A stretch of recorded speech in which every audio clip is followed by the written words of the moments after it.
This episode is supported by Trustonomy, an original podcast from OneTrust. Every good relationship you have, personal or business, it involves trust. But we all know that trust doesn't just happen, right? We've all lost trust in a friend or a brand or a product. Trustonomy is a new podcast that looks at true stories from the past to understand how trust works and what makes it stronger and how to rebuild it when it's broken. Now, you know I'm a sucker for a good podcast that weaves historical stories and relates it to what's happening today. So I thoroughly enjoyed this Trustonomy episode and recommend that you check that out as well. Search for Trustonomy in your podcast player. We'll also include a link in the show notes. Many thanks to the OneTrust team for their support.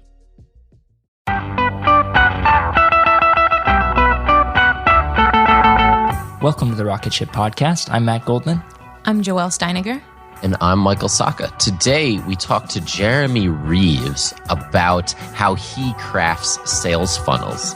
Guys, what did you think? I thought it was really interesting to learn about how he breaks down the different steps in his sales funnel, sometimes starting with even direct mail and moving through being sure that he's giving away value and not selling too hard, eventually getting to the point where he tells a story and closes the deal. It was really interesting to learn about. Yeah, and it's just a good reminder that people like to do business with other people that they trust. And if you can build that trust, then it really just becomes a timing and a value issue. And if those align with the person you're trying to sell to, then the sale becomes super easy. So let's get into it. We're so happy to have Customer.io supporting the show again. We use Customer.io for Hookfeed, and we absolutely love the power it gives us. Customer.io is a data-driven email platform that helps you communicate better with your customers. The kicker is that their powerful rules-based targeting enables you to keep your messages human, even as you automate them and scale. Go to customer.io/rocketship to start sending emails that convert.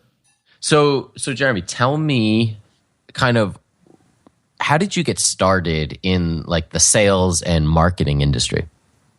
Yeah, so I basically got started. I got sold through direct mail. Actually, that's kind of it's kind of ironic because that's a big part of what I do now is sell through direct mail and mostly online, but a lot of direct mail too. But I was actually in I think it was my senior year of college. And I basically got a letter that said, "Can you write a simple letter like this?" And I was like, "Sure, I can do that." And that was basically a direct mail letter selling me on a copywriting course, and then that kind of led down a very long path that went from a copywriter to a marketing strategist and now a sales funnel specialist. Interesting. So what did you learn from that kind of the direct mail that you apply to online? Because I'm sure the headlines and trying to grab people is really universal. Yeah, so that's a good question. So there's a lot of similarities between like kind of the old school marketing, like the direct mail and that kind of thing, versus like the more automated stuff that you can do online. A lot of times with my clients, I like to combine them because then you can kind of get the best of both worlds. I actually it's funny. I actually just made a video a couple days ago about how I used direct mail. And I spent $17, and I got a client that was worth $120,000. So it was like I think it came out to like a 705,000% ROI. But so what happened is I do stuff like that, but then I put them into automated sequences online, like automated email sequences, and we follow up the retargeting and all kinds of crazy stuff. But one of the main differences with automating everything is that you can keep in touch with them, rather like, so direct mail, you get a letter and, just think of, you probably went to your mailbox today. If it's past whenever you get your mail, and you went through and you probably stood over your garbage can as you were doing it. And the good stuff you chucked in the garbage can, or the bad stuff you chucked in the garbage can. And then the good stuff, you open it and say it was an ad for something, you look at it and it's either you want it right then and you maybe you go and buy it or you save it, or you just, if you don't want it right at that exact moment, it goes in the garbage can. So one of the things that I really, really loved with being able to automate, the marketing process, the emails and the retargeting and everything else, is that you can build a relationship over time. I've actually found a lot of my best clients have been on my list for 3-4 years. getting emails from me, getting different webinars and all kinds of like just value based stuff. And then when the timing is right for them, because a lot of business owners, if you're selling B2B or B2C, I mean the timing is kind of the same either way.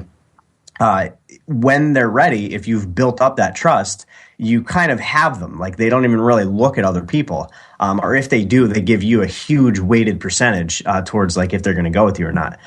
So yeah, that's one of my favorite things of it is just having those sequences in place, and you're able to kind of catch people where they are in the buying process and kind of lead them through up until they're ready. You give them all of your you tell them why you're different, why you're unique, how you can help them, all the benefits. You connect with them on an emotional level, all that, all the typical copywriting stuff and salesmanship.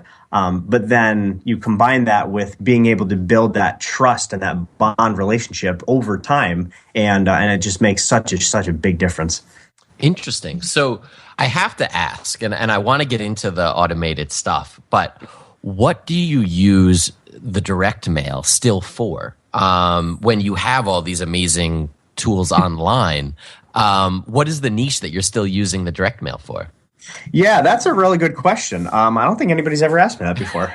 So that's a good one. A lot of times I use it in one of two cases.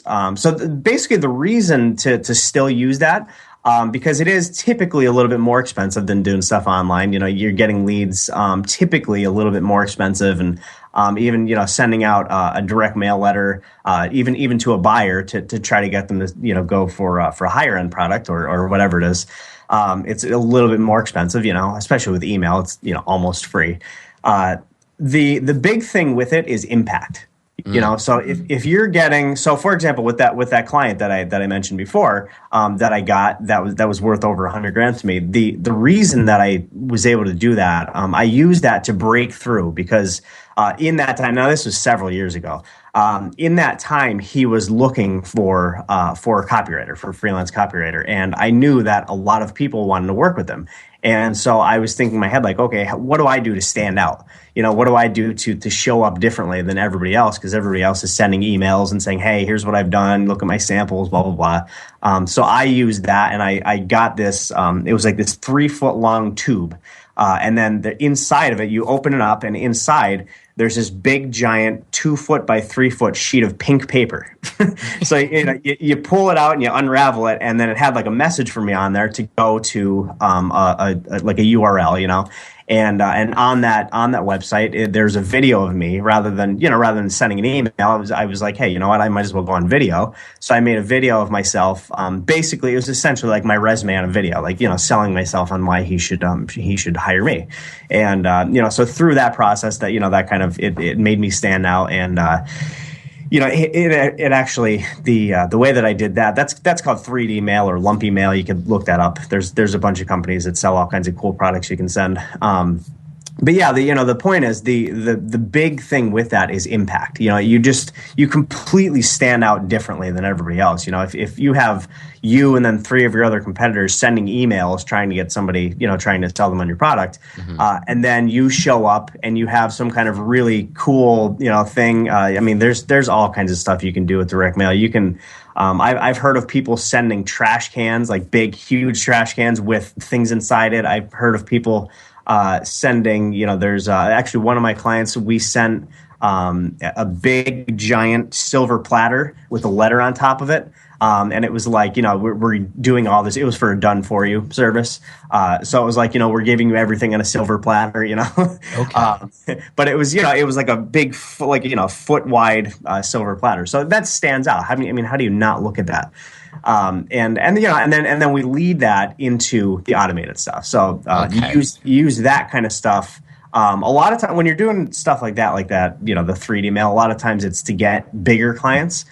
If you're doing it just on a more massive, mass scale, a lot of times, even just with postcards, you kind of just reach a different person. Because some people, even though it's 2015, a lot of people still aren't online, especially if you're selling to an older crowd. You know what I mean? So it's just kind of a different way to show up. And it's something you test, you know what I mean? Just like anything else, you know, you test it, see if it works for you. But usually that's the way that I do, that I use it. So it's in the beginning, just to kind of reach a different audience. And then also when people are customers, then it helps, you know, again, it just comes back to impact. You know, I've seen things where we had an offer that converted at like 2% online, you know, like some kind of upsell for something, or, you know, like a year-long subscription versus monthly or whatever it was. And then we sent it to the same customers in a direct mail letter, and it converted at like 6 to 8%, you know, just because, again, it's, you know, the impact's different. It hits you in a different way, and it kind of, it catches you at a different time and all that kind of stuff. So yeah, those are kind of the two main, areas and, you know, points in which that you know, that we use it. This episode is brought to you by Miro. Whether it's agile planning, Scrum events, or technical diagramming, Miro is built for engineering workflows like yours. Enable your team to plan, align, and execute on your infrastructure initiatives all in one single place. That means you can plan your infrastructure efforts with intuitive project management and agile-focused features directly on a Miro board. Miro also has a ton of integrations like with Jira and Azure and Rally, so you can import tasks as native cards so you can see the big picture. Plus, Miro's estimation app gives you clear understanding of work scope and lets you identify gaps in analysis or understanding and set clear expectations for delivery, which is priceless. So, your first 3 Miro boards are free forever when you sign up.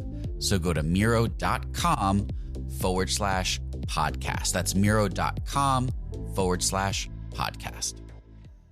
Very cool. Well, let's get into the so, you know, you've got them in the funnel. Let's kind of explore the funnel a little bit. Sure. How do you approach building an automated relationship with people? Yeah, so it's a hard but interesting one to answer because, you know, as you can imagine, there's so many different businesses. So, you know, a lot of times people will say like, oh, you know, here's the funnel you need. Here's the, you know, the structure. You have this, and then you have this, and then you have this. But it's kind of hard because it's so, every business is unique. You know, you're selling different products, you're selling different, you know, different software, you're selling it to different people. You know, one might be $10 a month, another one might be $1,000 a month. And all of those factors come into play with that. But, you know, in general, what you want to do is essentially, you know, give away something of value. I've always believed, you know, since I started my business, that everything should be started with value. You know, so I never really do marketing unless it's value-based. You know what I mean?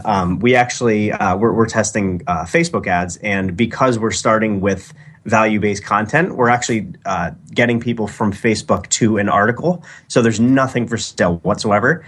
And then we're retargeting those people. And since we started with value, we're getting retargeting clicks for literally like 10 cents. I'm getting people to apply for coaching, for a very expensive coaching program for, I think it's like $1.50 each. Wow. You know, it's like ridiculous. But you know, that's after they've seen the content. So we have, you know, a lot more expenses up front. But it just what's the flow there? So you get them into the content, you start retargeting. Is the retargeting ad a highly focused ad for the service, or is it also kind of a soft sell?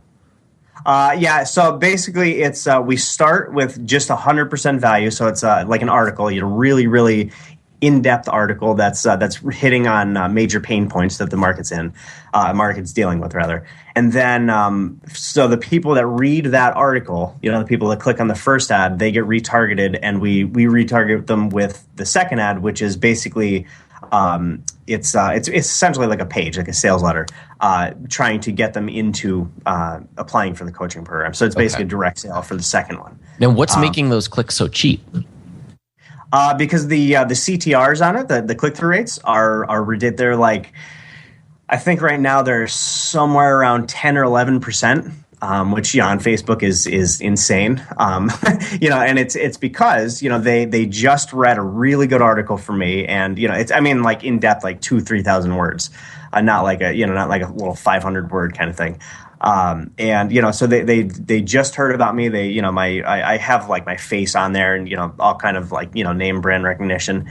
And then they see it again that same day. So it's like, oh, wow, this guy just gave me a really good, really good value and a lot of content, and it's because of that, it's the click-through rates are just sky high. So it's a really good strategy. But when you're doing that with email, basically, again, you always start with value. So if you have a software company and you're selling your software, what you want to think of is what's preventing your customers from buying. So if you have 100 people on there and whatever your conversion rate is, 2 or 5 or 10% or whatever it is, what's the reason that the other 85 or 90 or 95% of people aren't buying? And a lot of times it's because a lot of people need some type of, they need to experience it first. So, one of the ways that you can do that is by giving away a free trial, and you can do it. You can test it to see which one works better. I've done it with clients where we set one up where they, maybe they pay $1 for the first 30 days and then, they get charged the regular amount. And then we've also tried where it was completely free for 30 days and then they had to actually sign up for it before 30 days. So, you could try either one. It kind of depends on several different factors, which is going to work better. But you start with something with value. It could be again, free trial. It could be some type of, like a free report or a video, just something that's going to help them solve that main problem that your software, your products, solves for them. So you give them kind of like a little sliver of the benefit, the overall benefit that you're going to give them. So that starts kind of building the bond and the trust and the relationship in them. And when you do that, you have them now on your email list. So one of the first things that I do as soon as somebody signs up for my email, I send out what I call an indoctrination. Wow, I'm stumbling on my words here. Indoctrination email. Okay. Sorry about that. So an indoctrination email. So an indoctrination email is basically kind of like you in a nutshell. It's like your 60-second pitch of who you are, who you help, how you help them, and and that kind of thing. So I actually say in that email, it's kind of like, hey, I'm gonna start sending you emails. I just want you to know they're not going to be really pitchy. They're not going to be like those annoying spam emails. It's going to be, they're all going to help you. Solve the problem that you're dealing with, or get the benefit that you're trying to reach, whatever you're going after. And then I actually say here's what's going to happen. Like, I'm going to send you these emails, blah blah blah. And yes, I'm going to ask you to buy my product. You don't have to. I'm still going to send you good stuff. But if you want to, whenever the time is ready, we'll be here. And then I actually give them an unsubscribe link in the email. So I say, listen, if you sign up here and you hate email, or you think it's weird, or you got on here, you don't know how or whatever, you can unsubscribe right here and actually put it in the middle of the email, not at the very bottom. And it's funny when you do that because you weed out the people that just, they're not going to respond anyway. So it actually helps your kind of score with the ISPs. So it helps your deliverability and all that kind of stuff. It's kind of just like a little side benefit. But so that kind of starts the relationship, and it's just very, very, it's very just kind of cool based. Okay. You're not trying to be super pitchy. You're just trying to be, one person talking to another person, trying to help them out, and that's how all of your marketing should be, really. It's just, you have a product or service or a, software or whatever it is that you sell, and you're trying to help somebody. And, a lot of people get really kind of weird with their marketing, and they're just trying to ram it down people's throats. And, if you come at it with more of a nurturing type of relationship, and it's like, hey, listen, there's no pressure, there's no rush here. When you're ready, we're going to be here for you. But hey, maybe, here's a reason why you should be ready now, because, if you don't use this for the next, 3 or 6 months, you push it off, look at what you're going to be losing in that time. And, you kind of just play it around like that. So you're showing them why it's actually in their benefit to use whatever it is that you're selling. And hopefully, whatever it is that you sell is, provides a good enough benefit that's true. If it doesn't, then obviously you have to go back and retool the, whatever it is that you're selling. So in the emails, that's kind of how you take the relationship and you bond with them. It's I found that doing something like that versus just hey, here's 10 reasons to use it. Here's our guarantee. And you should say your guarantee, but kind of in a more subtle way.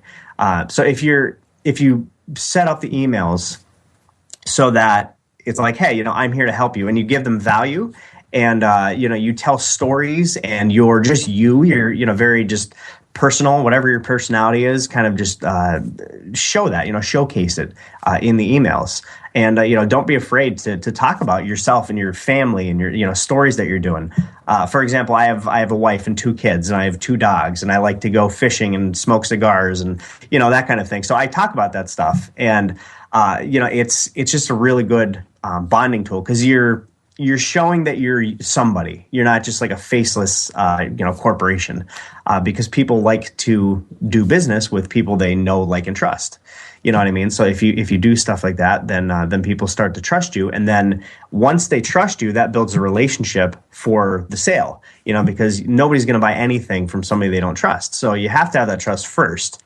And then once you have that trust, then if their need matches up with your solution, then the sale just becomes so much easier. So it kind of gets rid of a lot of that resistance, that sales resistance that most people feel. I know. I kind of went like a round in a circle there. Does that answer the question well? Yeah. Once you get to the point where you're ready to make the sale, can you talk about that process? Yeah. So a lot of times, like when you're in that stage, you're sales kind of happen over time. So it's hard to know. Now, if you're talking to somebody on the phone, it's a little bit different. But if you're doing it via email, it's hard to know when that person is ready to buy. So kind of the structure of my emails that I found that works better than really anything I've done before is you start off by having some kind of either with value or a story. Right. So it could be a story of, whatever it is. And, maybe I have one that I use about how I got into sales funnels. And it's essentially me and my wife were on a walk with our first son when he was born, before our second one was. This was a couple of years ago. And, we were on a walk, and my phone kept buzzing as we were on the walk, and I would look down, and I got a prospect, and I got a prospect, and then another minute later, I looked down, and they bought one of my products. Another minute later, buzzed again. I looked down again, they bought another one of my products. Another minute later, they bought a third product, and then they signed up for like a free consultation for my services. And during that walk, this person went from never even having any contact with me to buying 3 of my products and signing up for a consultation. Then they became a client, a done for you client. And it all happened completely automatically. You know what I mean? So that's kind of like, that's how I introduce how I fell in love with sales funnels. It was like, once that happened, then it really clicked for me. And it really, it was like the light bulb went off. And then I, transitioned that story into why you need a sales funnel. So you kind of take stories from your life and transition them into a benefit of your product that you're selling. And then again, you just say, hey, if this resonates with you, click here, and you could buy it now, or you could read the sales letter, or whatever your main call to action is. You could go on a webinar if you sell through webinars. That's kind of like the overall template is just, start with some kind of value. Either just, value could be, hey, we're working on this and we found that this works really well. And, hey, by the way, when you use our software, it actually automates it for you, or it gets you better results when you do this, or something like that. But it's, you start it with some type of value, and then you transition it into why your product delivers that value on an even, better level. And then you just say, click here to learn more, or to buy, or, whatever your call to action is. Very cool. So how do we keep up with you online?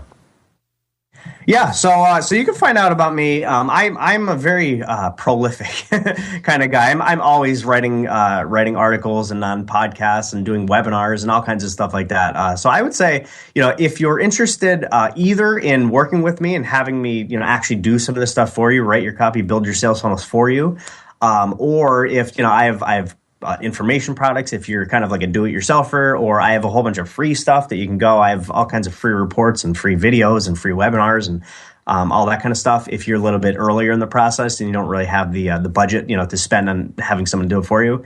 But either way, whatever kind of category you fit into, I would head over to www.jeremyreeves.com, and then that'll be my homepage, and you can go at your own pace and figure out where you go based on what you see there that you like. Very cool. Well, thank you so much. Sure. Thank you. Thanks for listening to this episode of the Rocketship podcast. If you enjoyed it, we have tons of other awesome episodes on our website. Check them out, rocketship.fm. And be sure to check out our app discount section, where we have discounts on products that we use every day, like Woo Themes, Wistia, Treehouse. Go to rocketship.fm/essentials and get your discounts today.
I'm Dr. Raywyn Grant, wildlife ecologist and host of the award-winning podcast Going Wild, produced by Nature on PBS.